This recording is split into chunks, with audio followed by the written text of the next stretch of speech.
এই কবিতা প্রকাশ করেছে। আমাদের দৈনন্দিন জগৎ থেকে এই ঈর্ষা, লোভ সব কিছু থেকে এক অন্য পর্যায়ে নিয়ে যায় এই কবিতা।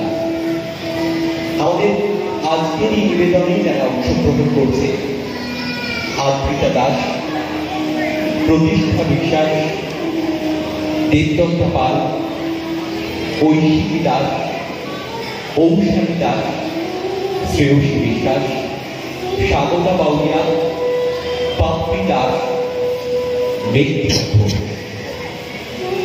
শুরু করছি রবীন্দ্র কবিতা এবং সঙ্গীতে আমাদের আজকের নিবেদন।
ঝুলি হতে দিলেন তুলে একটি